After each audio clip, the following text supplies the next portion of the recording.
Just give them the layout model. Okay, good morning, everyone. Let's begin the class.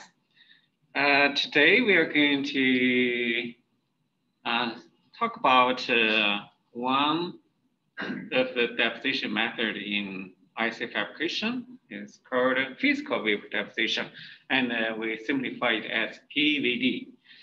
In this class, we specifically we focused on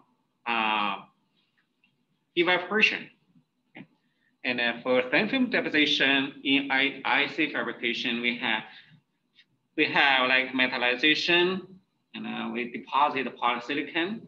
We deposit dielectric layers like silicon dioxide or silicon nitride. Also, we use the thin film deposition for surface preservation. There are many different thin film deposition methods. The first one, we just mentioned PVD, physical vapor deposition. We also have chemical vapor deposition. We have atomic layer deposition. So PVD is a physical method. Basically, there's no chemical reactions in the process. And there are two major types, evaporation and sputtering. Evaporation is not widely used in industry, but it's still used today in R&D. Sputtering is actually used in industry. For example, for IC fabrication. And look at this figure. We have subject. Typically, we have this subject and facing down, and then we have gaseous phase materials and deposit onto the subject and forming a thin layer of films. And today's major topic is evaporation. So evaporation happens in high vacuum chamber. The pressure, the background pressure is less than 10 to the power minus 5 towards very low pressure. By using this very high vacuum or very low pressure, we can minimize the collision of the source atoms with the background species. So, and we can have light of sight deposition. And here we have this schematic, a very simple schematic for evaporation. Or we call it vacuum deposition because it happens in the vacuum, very high vacuum.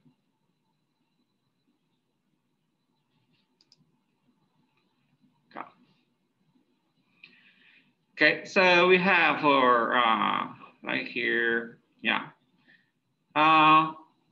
So we need a chamber because it is in very high vacuum environment, and we have the source. The source is the material to be deposited, or we call it evaporant. And it is held in a container, and normally we call it crucible. And we have a heating source. And when the temperature high enough, so we have enough atoms evaporated. And these atoms or molecules in gaseous form will traverse this chamber and reach the subject and forming one monolayer of thin film and then second monolayer of thin film. And this is basic process. And this pictures from the textbook. And we have this vacuum system. So we are not going to talk about the details about how to pump. So anyway, we have a pumping system, and then we have a chamber. And we have for the charge. So charge just the metal or dielectrics and holding in a crucible. And we have the wafers on a wafer holder. And this is our image of a commercial evaporator. So if you work in a clean room, very likely you will see that kind of thing.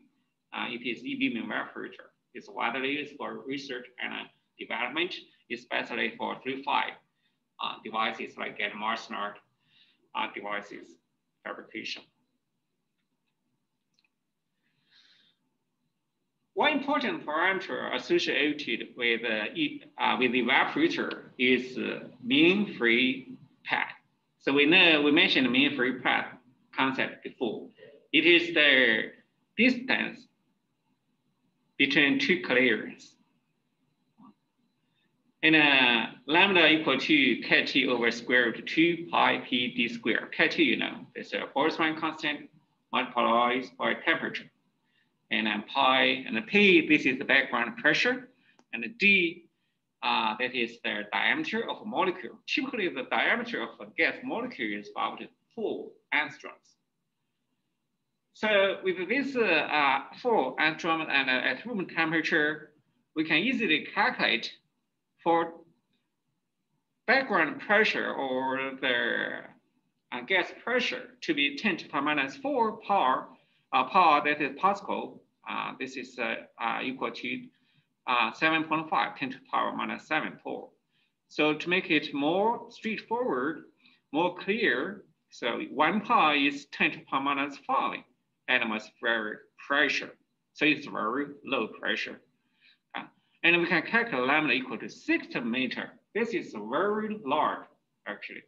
Basically meaning the atom or molecule will not collide to another atom or molecule, to another gas molecule, So the atom will just travel without collision and reach the subject. So it is a light of sight process. So let's look at another case. So for P equal to 100 power, so this is still very low pressure, but of course it's far higher than what we just talked about this. P equal to 10 to the power minus 4. The pressure equal to 100 power, this is normally happen in the process that we are going to discuss in next lecture. It is called sputtering. Very important. Sputtering is the IC fabrication in industry.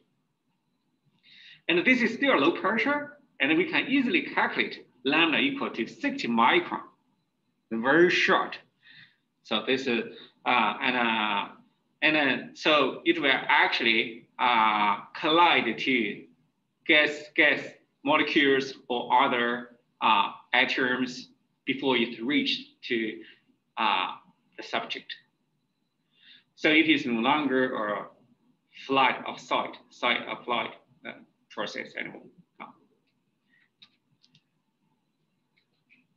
So we introduced phase diagram before, and for deposition, evaporation, deposition. So it's relatively simple because typically we only consider one material, one type of material. For example, aluminum, for example, chromium, platinum, titanium.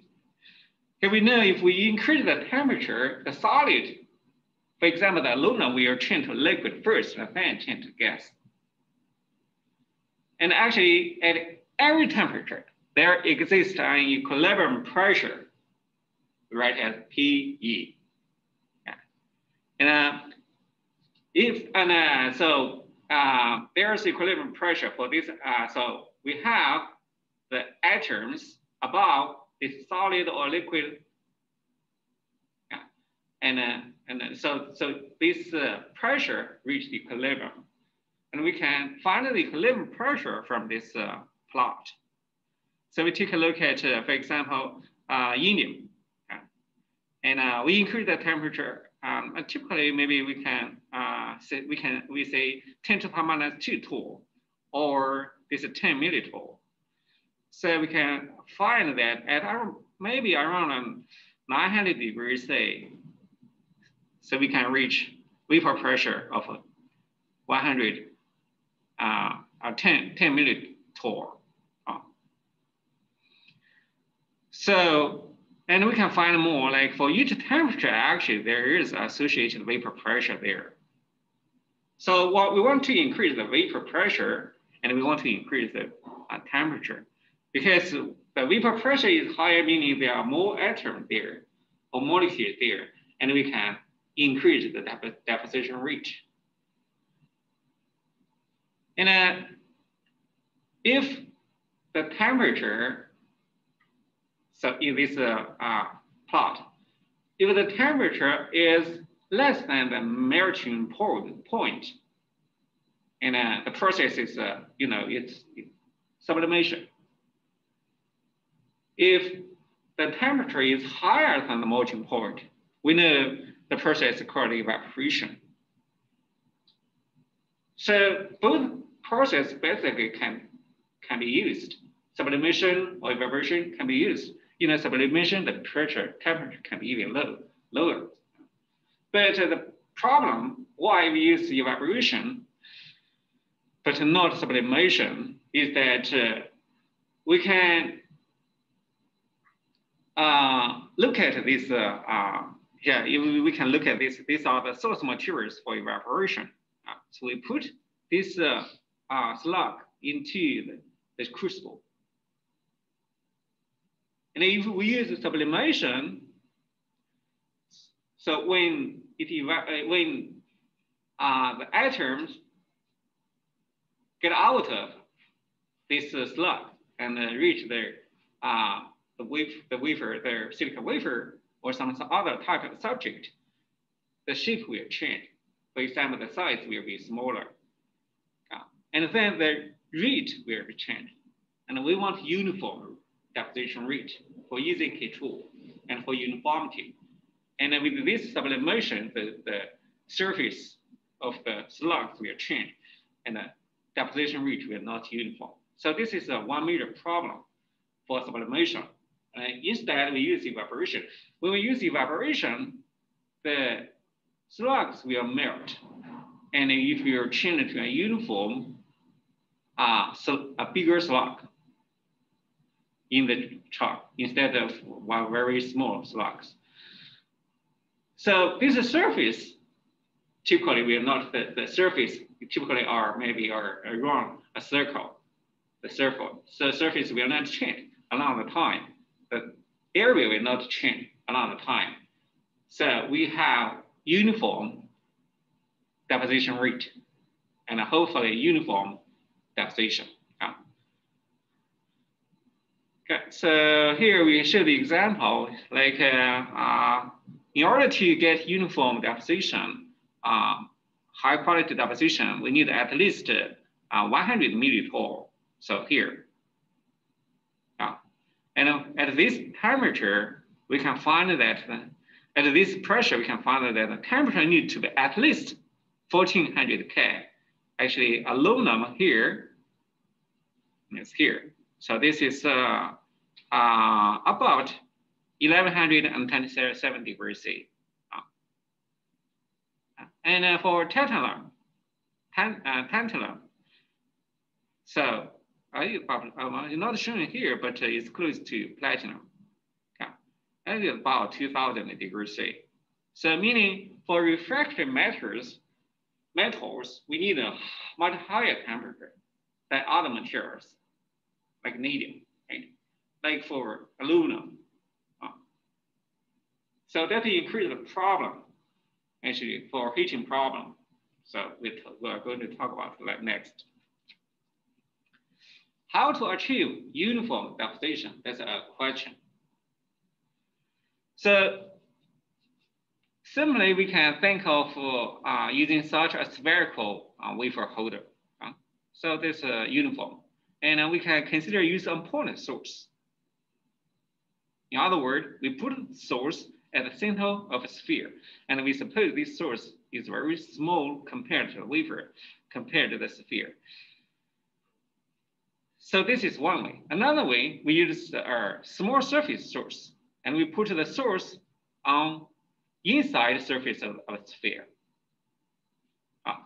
So we are not going to show the details how to verify, how to examine. Anyway, it is shown that The second method with a small surface source gives a uniform deposition. And this seal, we call it Knudsen seal. And this behavior, so it looks like it should not be uniform, but actually it is uniform. So this behavior we call Knudsen seal behavior.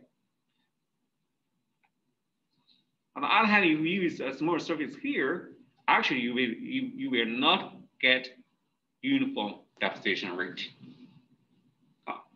And on the right, and this is actually what we use for evaporation deposition. So we have our charge in the crucible. We have a small surface, source surface, and we make theta equal to phi, meaning we have R0. This is the diameter of the sphere. And then we have R. So this is the distance between this point, the source, and the point to be deposited. So to calculate the deposition rate, firstly consider the flux. We talked about flux before. For our gas flux, the number of gas molecules crossing a plane per unit time can be expressed as J, this flux, Jn equal to square root P squared over 2 pi chi Tm. So here P, this is pressure, and then chi Boltzmann's constant, T temperature, M, this is atomic mass. The mass of a single atom, for example, aluminum atom. And then we can find them. This is their atom or molecule evaporation rate. If we want to find a mass evaporation rate, we simply multiply this expression by M. And then, so we can get this expression. This is Langmuir expression for mass evaporation rate. So next. So the flux, actually the mass flux or mass deposition on the subject actually have the same expression of mass loss rate. So we simply write mass loss rate of crucible is the same expression like last one. Okay. So here, yeah, this is so this is let's say, yeah, we simply just actually this is the mass loss, and this is the mass evaporation rate, and this is the so mass loss, and we rearrange and actually so we multiply this the last expression by area, and then we get to the mass loss rate. Not only that, actually we can also have this yeah, so this one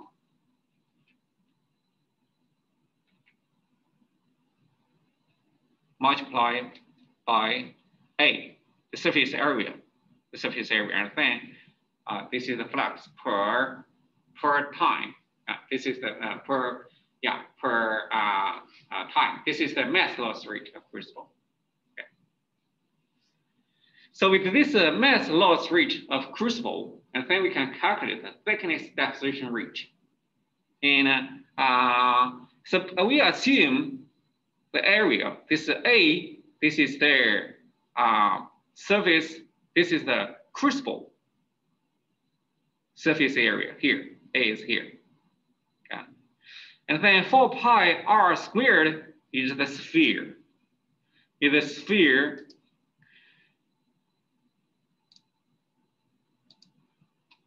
it's here. Okay. This is the sphere.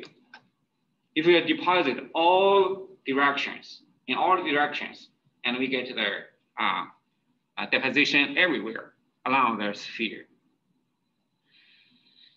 And of course, This is the, okay. So this is a thickness deposition rate. So here we have a small part and it deposited to the whole big surface area. And then this is a small portion of this whole. This is the whole surface area of the sphere. Okay. And also here's a rho. Divided by rho is the change from mass to length. So this is basically how we get to the deposition rate. So in a simple way. And we are going to use this one, this expression. Inside, we have M. This is the atomic mass or the mass of a single atom. PE, this is the evaporator, evaporant, vapor pressure. T, this is the temperature, source temperature, and not the vapor temperature, be careful. And A, this is the source surface area. The temperature here actually is the substitute temperature is typically actually just room temperature. And here, this is very high, like 1000 degrees C. And R, this is this part, the radius of this sphere. And A, this is pi, typically suppose we have a round, a circle. Okay. A circle crucible. And then this is a pi, maybe, I don't know, maybe write D over 2, diameter over 2, squared. Okay. So this is the deposition rate. And this figure just shows the image of the wafer holder. So the deposition rate we derived is shown here. RD equal to M over 2 pi chi rho square, P over square root T, A over 4 pi R squared. So in order to increase, of course, we want to, typically we want large, of course, we want the rate to be larger, to be faster. To increase the rate, so we can increase T. So why we increase T? It looks like we increase T, this will be decreased, right?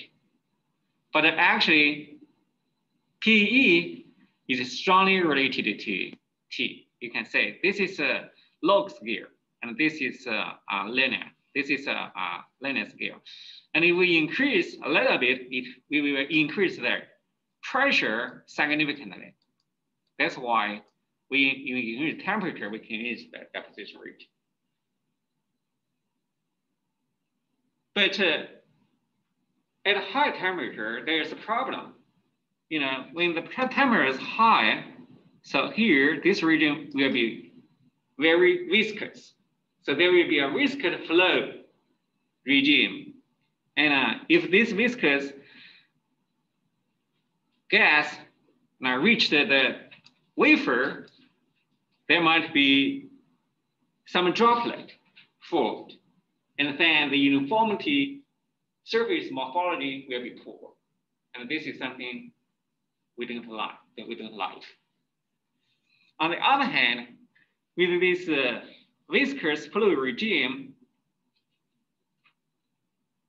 you can imagine there like very high density, and there's accumulated here. There will be a virtual source above this charcoal, this crucible, and this basically looks like a second source, and it will make the uniformity very poor. The second reason, we cannot use too high temperature. So instead, we run at a relatively low deposition rate in order to get the best uniformity and the best morphology.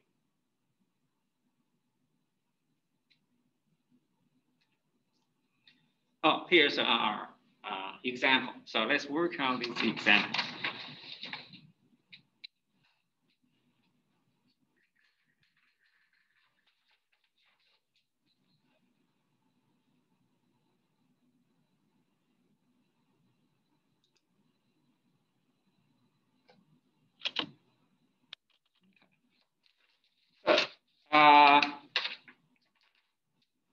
So here, this example says we have evaporator used to deposit aluminum. Okay. and aluminum charge maintained at a uniform temperature. So aluminum charge. So at temperature T equal to 1100 degrees C.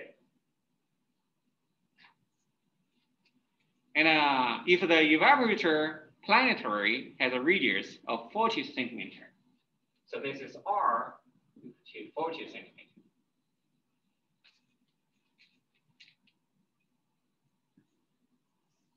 Here's the R. This is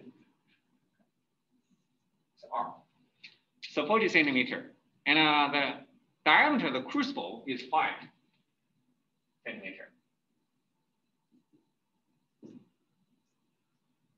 This is a crucible.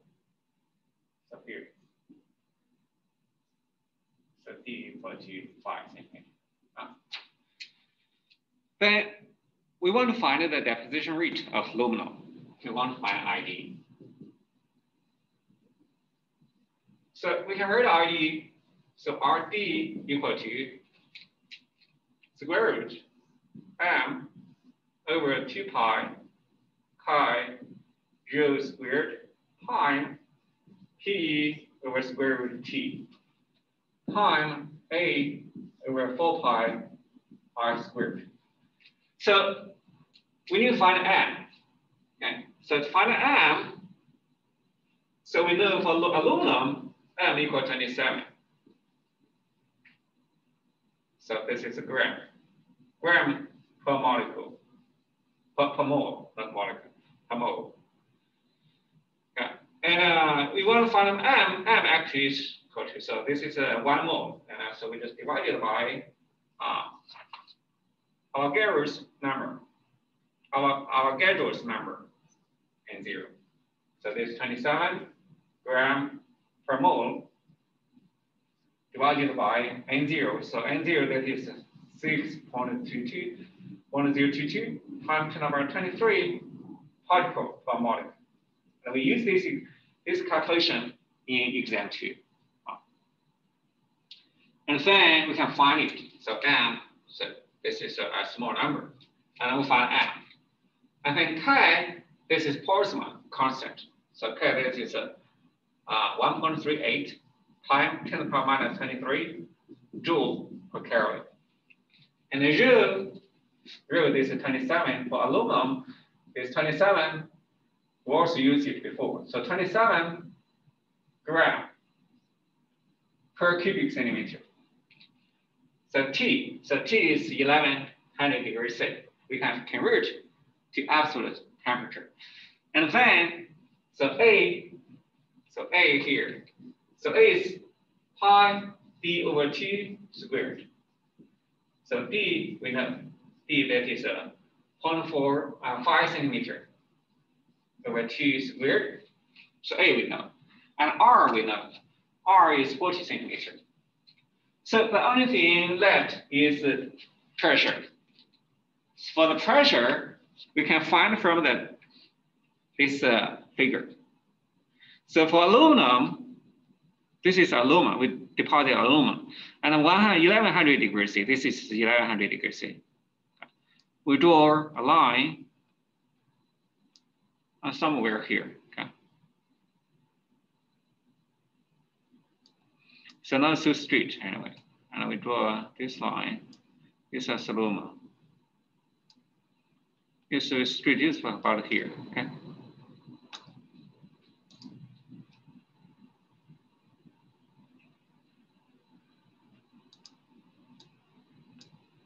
So this is a 10 to the power minus 3 pole. So PE is 10 to the minus 3 pole. And we can change to like a Pascal. And anyway, there's some details you can use. And even I allow you to use MathCAD or any other, so you see your time. So and then you can find, so RD here will be equal to 1.78 nanometer per minute.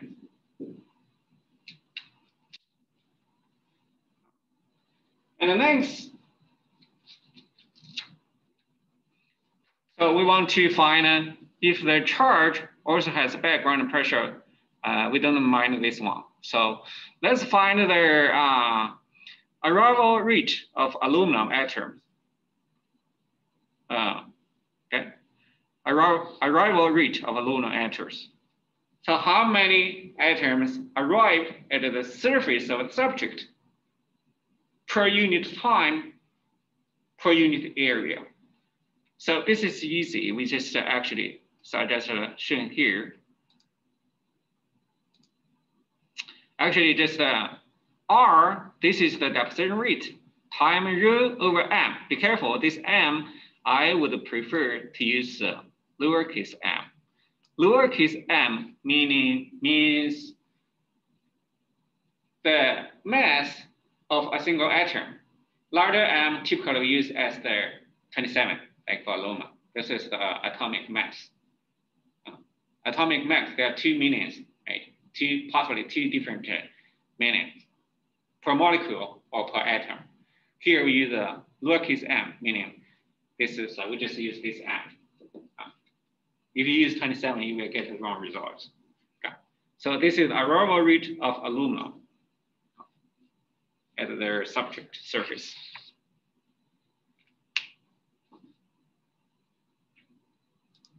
Okay. Any question? Okay, good. And then we talk about one important concern or limitation of evaporation. Poor, very poor step coverage.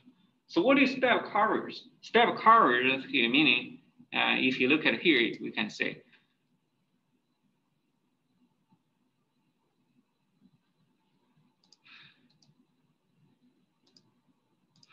so for example, if we want to like, so we have like here maybe metal or maybe a gate, right?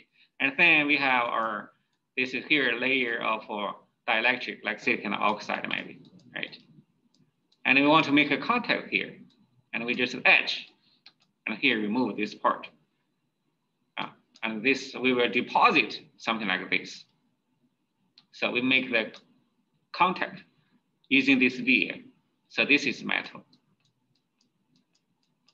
right? This is a typical process in metallization to make the metal interconnect, metal contact. And this here, maybe this may be the gate, right? Maybe this is the gate, and then here maybe oxide. Anyway, so we need one to always maybe source. We want to make the metal contact, and we want the uniform coverage. And this is here they are step, and this is the step coverage. And I want a uniform coverage, right? But for evaporator or evaporation, because you know the atom actually travel in a straight line. And for example, so you maybe travel in this way. And you expect there will be shadow here in straight line. Or even you like to go this way, and there will also no contact, right? There will be a break. So this is a step coverage problem in IC fabrication.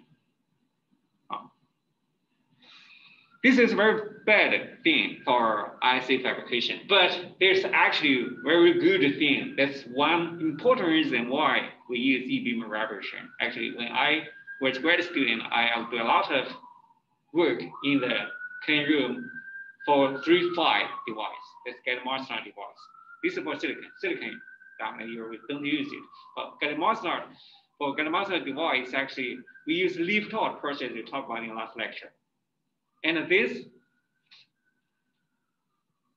so there's no deposition here that's perfect for leaf-taught. You suppose this is the photoresist, and there is no deposition here. And if you immerse this one into the solution, and then this part will be removed because of the etchant etch the photoresist. If like you have good coverage, you have nowhere to reach the photoresist. Leaf-taught will fail. So this is a bad thing for silicon IC fabrication, a very good thing for 3.5 for gallium arsenide leaf-taught process. And here we suppose we are doing some silicon IC fabrication, want to improve the step coverage. There are two ways. Firstly, we can rotate the wafer. You can imagine actually if that direction we deposit this side. So how about we just deposit this, rotate it, and change the axis, and it will actually deposit this side. So this is one way we can think about. And step coverage, and there's aspect ratio we mentioned earlier. Actually, we discussed in the past lectures. So the height divided by diameter, or the width. So this is the aspect ratio. So if aspect ratio is 1, it's very hard to form continuous film. And if we use like 0.5 to 1, actually it's very marginal for to get a continuous film. Anyway, it's not easy. A second method to improve step coverage is heating method. We heat the wafer. We use infrared lamps or metal coils behind the planetary to improve the temperature of the subject. So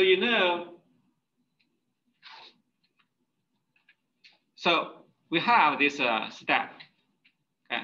And we know there's something like this. These are the atoms.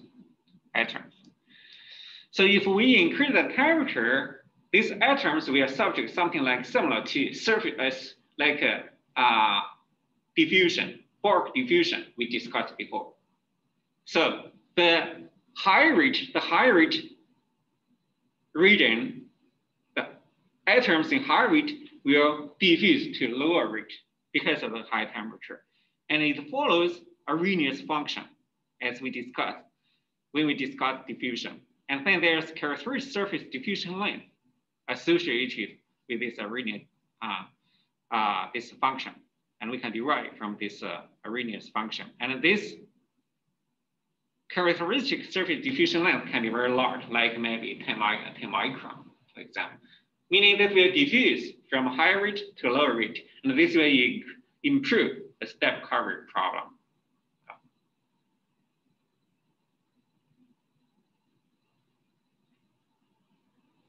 So for this heating method, there are some concerns. So for example, if we want to deposit the alloy film, and there are two different materials in the crucible. So because so this composition of this alloy film at the bottom can be different from at the top because of this is kind of a non-uniformity problem. And on the other hand, it can lead to large grains in the film morphology. And this is second, these are the two concerns for this step coverage improvement using heating method. So we say this it is a evaporation. We need a heating, right? You need a heating. There are two thermal methods, two thermal heating methods, resistive and inductive. Also, we use a E-beam heating method. So we can use a resist heater. So it's the principle is simple. We can use a filament wire, usually a refractory metals like tungsten, so it can resist high temperature before it melts. And this can, and it is very hard, okay? And it can be very hard. And then we have a source rod like aluminum. And second, so we can have our a boat in a resistive medium, and we hold the charge. Okay. So for this method, actually, there's one important drawback. For example, if we want to deposit tungsten, and tungsten is refractive metal, it can resist high temperature, but we cannot find the heating spoil, heating coil. So that's actually, maybe there's no such thing exists at all. So that's a big problem. So we cannot find the heating spiral. Yeah. So this is one major drawback for resist heater. So we can use a second method called inductively heated crucible. You know, we have wires circulating this crucible, and there's current flowing along the wires or the coil. So, you know, the eddy current can generate high heat of the charge. At the same time, this inductive coil can keep it at a very low temperature because we don't actually, this is not a direct heating, but it's an eddy current. Still, there's a problem. So here the chart we are motion, still the crucible can generate the high temperature, really it directly connect with this chart. So the high temperature crucible will induce contamination, just like what we talked about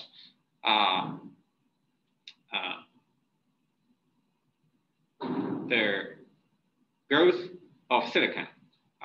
So because of the crucible, generate high temperature crucible, generate contamination. Maybe there are oxygen inside, maybe some other impurity inside. And if we introduce to the chart, this is a very bad effect.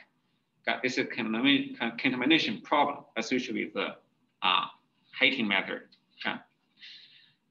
So to improve that problem, that actually solve that problem, we can use E-beam source.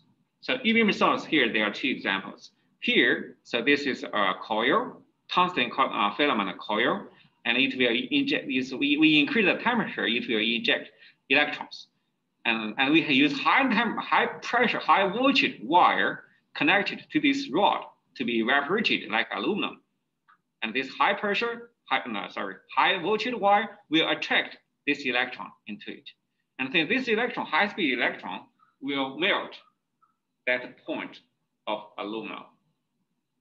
This is one way, but this is not so popular. Actually, most widely used actually in the lab, actually this one.